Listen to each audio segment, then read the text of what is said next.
A CEO loses the ability to speak after a car accident, but when he overhears his wife and business partner planning his quiet disappearance, the only person he can trust is the one man no one would ever suspect.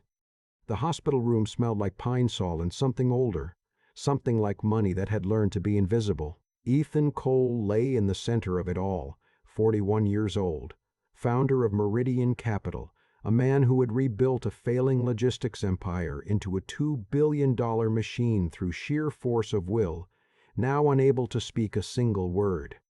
Not because his mind had gone, not because the accident had taken that from him. His mind was sharp as ever. Sharper, maybe, in the way that things get sharp when you strip everything else away. The accident had severed the connections between his brain's language center and his vocal cords, a rare, precise cruelty that the neurologist called expressive aphasia with selective motor paralysis. He could hear, he could understand every word. He could even think in full sentences, long ones with subordinate clauses and everything. But when he tried to speak, nothing came out except a low, broken sound that didn't resemble language. When he tried to write, his right hand trembled uselessly against the sheets. He had been a man defined by his voice. Boardrooms fell quiet when Ethan Cole spoke. Negotiations turned on a single sentence from him. And now that voice was gone, locked somewhere inside him like a letter sealed in a room with no door. What they didn't know, what no one had thought to ask, was whether he could still understand them. They assumed he couldn't. That was their first mistake. It was his wife, Diane, who said it first. She had come on the third evening after he was transferred to the private recovery wing of Hargrove Medical Center in Chicago. She wore the cream cashmere coat she'd bought in Milan, the one she used to say made her feel untouchable. She stood at the foot of his bed and looked at him the way you look at a car that won't start. "The board is already restless," she said to the man standing just inside the doorway. That man was Fletcher Greer, executive vice president of Meridian Capital, Ethan's closest confidant for 11 years, the person Ethan had promoted over 6 more qualified candidates because he believed, genuinely believed, that Fletcher was loyal. "Let them be restless," Fletcher said, moving to the window. His voice was careful, measured. "Restless is manageable. Restless means they still need us." Diane turned from Ethan's bed without touching him, without even looking at his face. "Evelyn already asked about the succession clause." "Evelyn asks about everything." Fletcher paused. "The question is what we do before she starts asking the right people." Ethan lay still. He'd had 3 days of practice. "The power of attorney filing," Diane said quietly. "Is it ready?" Almost. His signature on the healthcare directive was the last piece. "The attorney thinks it's clean enough." "And Dr. Harmon?" "Cooperative. He's been cooperative for 2 years, Diane." A silence that lasted exactly 4 seconds. Ethan counted. "Good," Diane said. "Let's keep it that way." She left without saying goodbye. She hadn't said goodbye since the night of the accident. Ethan had noticed. The door opened again 40 minutes later. Lighter footsteps this time. A different energy entirely, unhurried but alert, the way people move when they're paying attention to more than just themselves. "Evening, Mr. Cole." The voice was quiet, steady. "I'm going to check your vitals and get you settled for the night. My name is Daniel Reyes. I'll be your primary care nurse on evening rotation." Ethan listened as Daniel moved around the room with practiced economy, no wasted motion, no performance. He checked the monitors, noted the readings in a small notebook rather than just the tablet, and adjusted the angle of the bed slightly without being asked. "Better?" he said. Ethan couldn't answer, but something in his chest loosened, just slightly, in the way that things loosen when someone treats you like you're still present. Daniel Reyes was 29. Ethan would learn this later, piece by piece, the way you learn things about someone, when conversation only moves in one direction. He had grown up in Pilsen, on the south side of Chicago. His mother had been a home health aide. He had put himself through nursing school while working nights at a packaging warehouse, and he had chosen this ward, long-term recovery, neurological cases, patients who couldn't advocate for themselves, deliberately. That first night before he left, Daniel paused at the door. "I don't know how much you're taking in," he said, "but I was told you had expressive aphasia, not receptive. That means you can still understand language. He held the door halfway open. So I'm going to talk to you like you can. Because the research says it matters, and honestly, it just seems right. He left. Ethan stared at the ceiling for a long time after that. It was the word honestly that stayed with him. Daniel came every evening for 2 weeks. He talked while he worked, not to fill silence, not out of discomfort, but with the easy consistency of someone who had decided something and then simply did it. He told Ethan about the hospital's quirks, about a patient 3 floors up who had started walking again after 11 months. He read aloud from the Tribune sometimes, skipping the sports and lingering on the business section, not because he was particularly interested in business, but because he had noticed the way Ethan's eyes tracked the page. He was observant in a way that made Ethan feel, for the first time since the accident, like someone was actually seeing him. It was on the 9th evening that Daniel stopped mid-sentence while replacing an IV bag. "Your sedative dosage," he said, almost to himself. He looked at the chart, then at the bag, then back at the chart. "This hasn't been reviewed in 8 days. A pause.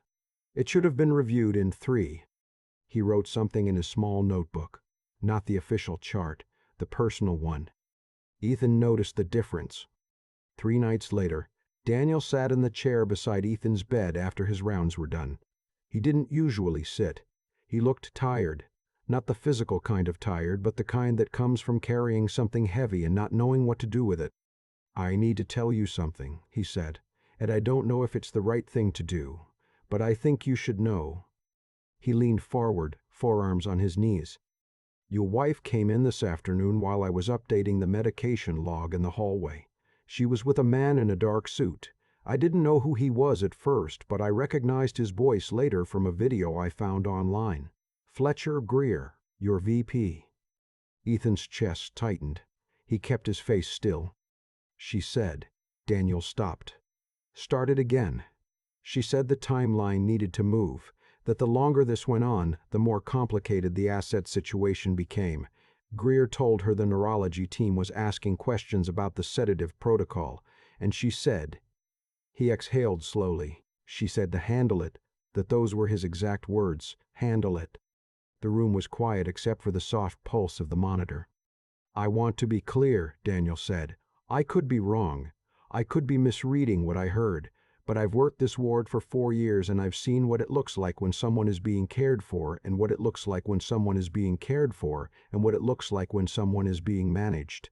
He looked at Ethan steadily. "This looks like the second thing."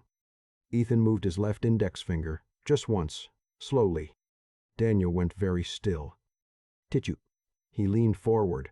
"Do that again if you meant to do that." Ethan moved his finger again. Daniel sat back in his chair. He said nothing for almost 30 seconds. Then he pressed both hands flat on his thighs and looked at Ethan with an expression that was somewhere between stunned and resolute. "Okay," he said quietly. "Okay. We're going to figure this out." What followed was slow and painstaking and, in its own way, extraordinary. 1 finger for yes. A tap for no. Daniel found the laminated alphabet board in the occupational therapy storage room and brought it the next evening, holding it steady while Ethan tracked letters with his eyes. A laborious process, but a real one. They built a shorthand. They made mistakes and corrected them. Some nights Ethan was exhausted after 20 minutes. Daniel would close the board without comment and read aloud instead, picking up wherever he'd left off in the novel he'd started bringing, a battered paperback of Steinbeck's East of Eden that he'd found in the hospital's small library cart. And somewhere in those evenings, in that strange asymmetrical conversation that moved at the speed of a blink, Ethan began to understand something he hadn't let himself know in years. He had been lonely long before the accident. Meridian Capital had consumed him. Diane had been part of that world first, sharp, ambitious, drawn to the version of him that closed deals and gave interviews and flew to Tokyo on 3 hours' notice. He had mistaken that attraction for love, and he had worked hard at the mistake, the way driven people work hard at everything, because admitting failure at a personal thing felt worse than failing at nothing. The company had taken everything, and he had handed it over willingly, because the company at least made sense. It had rules. You could measure it. He spelled it out for Daniel 1 letter at a time over 3 nights. Dianeknewaboutaccident. Daniel didn't react with disbelief. He nodded slowly. You think it was arranged? Yes. Do you have proof? From before? No. But you suspected? Yes. Daniel was quiet for a moment. Then we need something real, something that holds up. He tapped his knee. I have an idea, but it means taking a risk. You'd have to trust me. Ethan looked at him, then moved his finger once. Daniel had a friend, a former classmate who worked in hospital IT security and who owed him a favor from 3 years ago involving a scheduling crisis and a covered shift that had saved the man's job. The favor cashed out as access to the hospital's internal audio monitoring system, which covered all hallways and common areas as a standard security feature, with recordings stored for 30 days before being overwritten. It was fully legal. It was also, as Daniel put it, something nobody ever thinks about. He pulled the relevant audio files over 4 nights, 14 minutes and 32 seconds of recoverable conversation between Diane Cole and Fletcher Greer, recorded in the second-floor hallway outside the attending physician's lounge, where they had apparently believed themselves to be unobserved. Daniel listened to it alone first, in his car in the hospital parking structure. He sat there for a long time afterward. Then he came to Ethan's room and played it quietly through his phone speaker, held close. Diane's voice clear and unhurried. The DNR documentation needs to be filed before the quarterly board meeting. If it surfaces after, it looks reactive. Before, it looks like planning. Greer, Herman is on board. He's been adjusting the sedation levels on paper. On paper, Ethan is unresponsive and showing minimal higher brain function. That's the official record. Diane, and the actual record? Greer stays with Harmon, nowhere else. A pause, then Diane again. What about the nurse, the evening one? Greer, he's a problem. He writes too much down. I'll have him reassigned. Diane, do it quietly. We're close. The recording ended. Ethan lay still. The monitor beeped its steady, indifferent rhythm. He had known in the abstract what was happening. He had understood it intellectually, had turned it over in his mind during the long nights. But hearing her voice, the same voice that had told him she loved him, that had read to him when he was 6, 7 years ago, that had laughed at things only he found funny, saying those words in that flat, practical tone. It was different from knowing.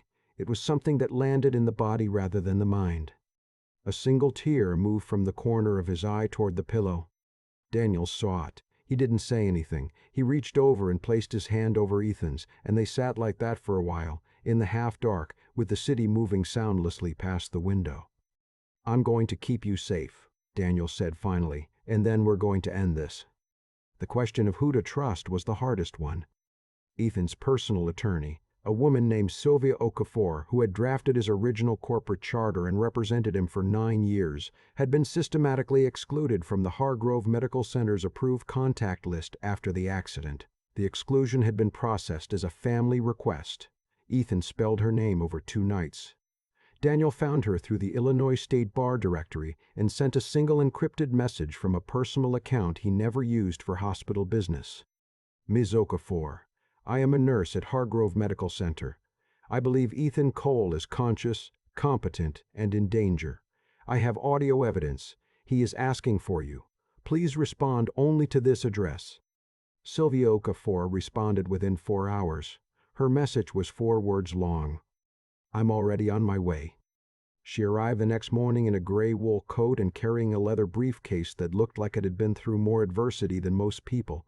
She was 53 and had the kind of quiet authority that didn't announce itself. She sat beside Ethan's bed, looked at him directly, and said, Ethan, blink once if you understand me. He blinked. She opened her briefcase.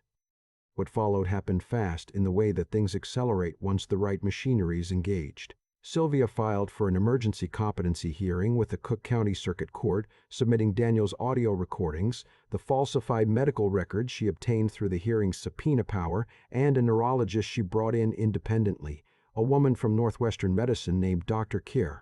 Adeas Nawasu, who had pioneered communication protocols for expressive aphasia patients and who, after a 2-hour session with Ethan, submitted a 12-page assessment declaring him fully cognitively intact.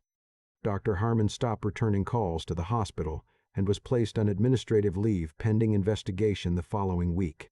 Diane and Fletcher were notified of the hearing by court order. They arrived at the courthouse in the same car which Sylvia noted for the record. Ethan was transported by medical van, accompanied by Daniel and a second nurse. He was in a wheelchair. He wore a charcoal suit that Sylvia had arranged to be brought from his own apartment, not the house he had shared with Diane. He couldn't speak in the courtroom, but he didn't need to. Dr. Nuwasu used the alphabet board and a certified interpreter trained in augmentative communication. It took 40 minutes for Ethan to answer a series of legal questions establishing his competence and his explicit revocation of the power of attorney that Diane had filed. Diane sat across the room in a cream blazer. She looked at him once when he first entered. Then she looked at her attorney and did not look at Ethan again. Fletcher Greer looked at the floor. The emergency order was granted that afternoon. The criminal investigation took longer, as investigations do. But the audio recordings were admissible, the falsified medical documentation was traceable, and Dr. Harmon, faced with the loss of his medical license, made a decision about loyalty with characteristic speed. He cooperated fully. He had been receiving quarterly payments from Greer for 26 months. He had records of all of it. Diane was charged with conspiracy to commit fraud in one count related to the falsification of medical directives. Fletcher Greer faced the same, along with additional charges tied to his manipulation of Meridian Capital's stock positioning during the period of Ethan's incapacitation, something the SEC had, it turned out, already been watching. They were not the kind of people who went to prison quietly. Their attorneys were excellent. The process was long and expensive and exhausting in the way that legal proceedings are when both sides have resources. But the evidence was what it was. A jury in the Northern District of Illinois found them guilty on the primary counts 14 months after Ethan's competency hearing. Ethan watched the verdict announcement on the television in the study of the apartment he'd rented in Lincoln Park, the one with the tall windows that let in the November light in long, angled bars. Daniel was there. He had made coffee. They watched in silence. When the anchor moved on to the next story, Daniel clicked the mute button and set the remote down on the arm of the chair. "How do you feel?" he asked. Ethan had been in intensive speech therapy for 11 months. The progress was slow and nonlinear and frequently humbling. Some days he spoke in near-complete sentences. Other days the words came out tangled, wrong, reversed. He had learned to be patient with himself in a way he never had been before the accident, because the alternative was despair, and despair was not something he could afford. He thought about the question. "Like it's over," he said. His voice was still rough, still effortful. "And like it's not." Daniel nodded. "Both things can be true." Ethan looked at him. There were things he hadn't said yet, things that were harder to find language for than the legal facts, harder than spelling out names on an alphabet board in a dim hospital room. Feelings that had built up slowly over months of evenings and paperback novels and shared silence and the particular kind of closeness that forms between two people when one of them is entirely dependent on the other and the other chooses, every single day, to show up anyway. He had thought for a long time that it was simply gratitude. He had wanted it to be only that because gratitude was clean and uncomplicated and didn't require anything from him. But he knew the difference now. He had had enough quiet time to learn it. "When you took this assignment," Ethan said slowly, "you didn't know who I was." Daniel shook his head. "I knew you were a patient who needed evening care. That was it." "And when you found out?" "I looked you up." A small pause. "I was more impressed by the fact that you'd started a scholarship fund for the children of long-haul truck drivers than by the company valuation." Ethan was quiet for a moment. His father had been a long-haul truck driver. He had never mentioned that in any interview. It was in the fine print of the Foundation's founding documents, which almost no one read. "You read the founding documents," Ethan said. "I read everything I could find." Daniel looked at him directly, the way he always had, without deflection. "Because I wanted to know who you actually were, not the headline version." Ethan set his coffee cup down on the side table. The November light moved across the floor between them. "I need to tell you something," he said, "and I need you to let me finish before you say anything, because it comes out slowly and I'll lose it if you interrupt." Daniel nodded once. "I have spent my life," Ethan said, "being good at things that didn't matter to me and bad at things that did. I was good at capital and terrible at closeness. I was good at strategy and I could not manage, for 11 years, to be honest with one person about what I actually needed." He stopped, breathed, started again, and then I couldn't speak at all, and somehow that was when I started saying true things. He looked at Daniel. "You are the truest thing that has happened to me," he said. "I know that doesn't make sense. I know the circumstances were." He paused, searching. "Extreme, and I know there's an imbalance. There was an imbalance. You were taking care of me when I couldn't take care of myself. I know what that looks like from the outside." "I know what it looks like too," Daniel said quietly. "But I also know what it felt like from inside it," Ethan said. "And it felt like the first time someone chose to be with me when there was nothing to be gained from it." The room was still. "I'm not asking for anything right now," Ethan said. "I'm just telling you the truth, because you spent months listening to mine and it seems right that you should know it." Daniel looked at the window for a long moment, then back at Ethan. "I read Steinbeck to you for 3 months," he said. "I'm not sure that's nothing." Something in Ethan's chest opened that he hadn't known was closed. "No," he said. "I don't suppose it is." They sat together as the light shifted toward afternoon, and the city moved outside the tall windows, and neither of them reached for the remote. Meridian Capital was restructured over the following year under new executive leadership, a team Ethan selected carefully and then, for the first time in his professional life, genuinely trusted to operate without him. He remained on the board in an advisory capacity, attending quarterly meetings, contributing when he had something worth contributing. He had hired a full-time speech-language pathologist, a meticulous woman named Dr. Lynn, who had the patience of a geologist and who told him, 6 months in, that his progress was in the top 15% of her expressive aphasia cases. He was not surprised. He had always been a diligent student when he cared about the subject matter. He used the restored voice carefully with a selectivity he had not had before.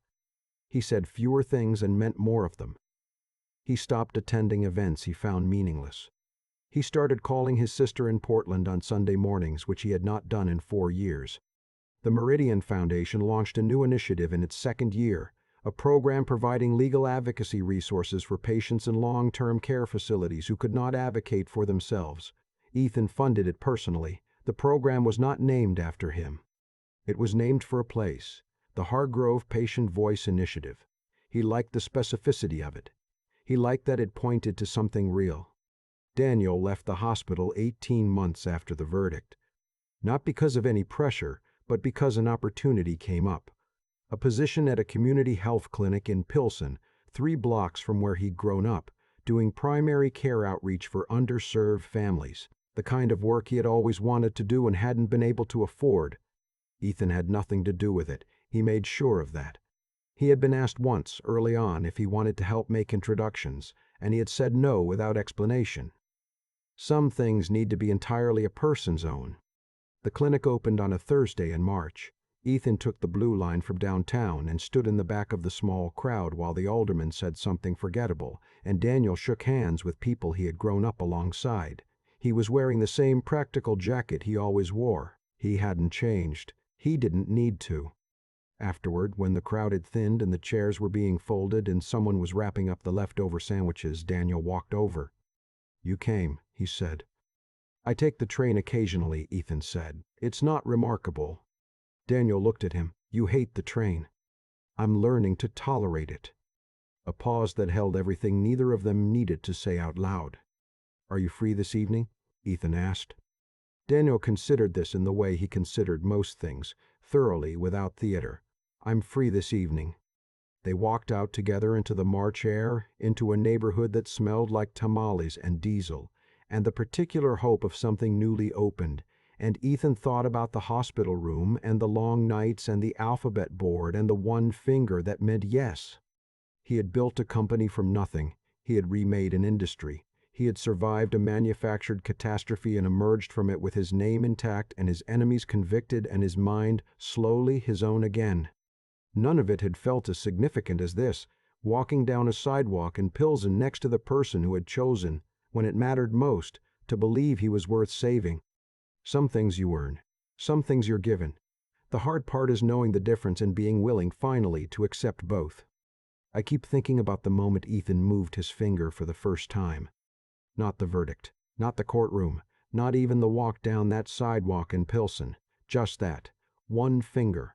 Barely more than a tremor, in a dim hospital room while the city moved past the window and nobody in the world knew it was happening except one person who chose to be there. That's the part that stays with me. There's a version of this story where Ethan never moves that finger, where Daniel decides it's not his problem, takes his paycheck, keeps his head down, and goes home. It would have been the easier choice, the safer one. Nobody would have blamed him, and Ethan Cole, a man who had built a company from nothing, who had survived ruthlessness and ambition his whole career, would have quietly disappeared, not because he was weak, but because the people around him had calculated that he was worth more gone than present. What stopped that from happening wasn't luck. It was a decision, a small, daily, undramatic decision that Daniel made over and over again, to treat someone like they were still there, even when everyone else had already written them off. I think about that a lot when I consider what it actually means to do right by someone. It's not usually a grand gesture. It's not standing up in a courtroom or sending a decisive email. It's showing up on the fourth night when you're tired and uncertain and there's no obvious reward for caring. It's writing things down in a second notebook because something feels wrong and your conscience won't let you ignore it. It's the difference between going through the motions and actually being present for another human being. And that difference, quiet as it is, can determine whether someone lives or disappears.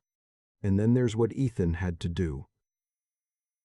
He had to stay sharp when everything in his circumstances told him to give up. He couldn't speak, couldn't write, couldn't move beyond the smallest signals. But he kept thinking. He kept tracking. He kept building, painstakingly, the kind of case that could only be assembled by someone who refused to stop using the mind that was still working even when his body had gone quiet. That takes something. Not stubbornness exactly, more like a refusal to accept that what's visible is all there is. The same quality that built Meridian Capital was the same one that survived the hospital room. It just looked very different from the outside. What Diane and Fletcher got wrong, and what people like them always get wrong, is the assumption that removing someone's voice removes their agency. That silence equals absence, that a person who cannot respond is a person who cannot act. They built their entire plan on that assumption, and it was wrong, and it cost them everything. Cause and consequence don't care about your intentions. They care about what you actually do. Ethan walked out of that hospital carrying something he hadn't arrived with, clarity about what mattered, and a real understanding of who had chosen to be with him when there was nothing to gain from it. He used that clarity. He rebuilt, not the empire but himself, and in doing so, he quietly changed the conditions for the next person who might have ended up in that bed, in that silence, with no one writing things down in a second notebook. That's not a small thing. That's how the world actually changes, not in announcements, but in the moments when one person decides that someone else is worth the risk of showing up.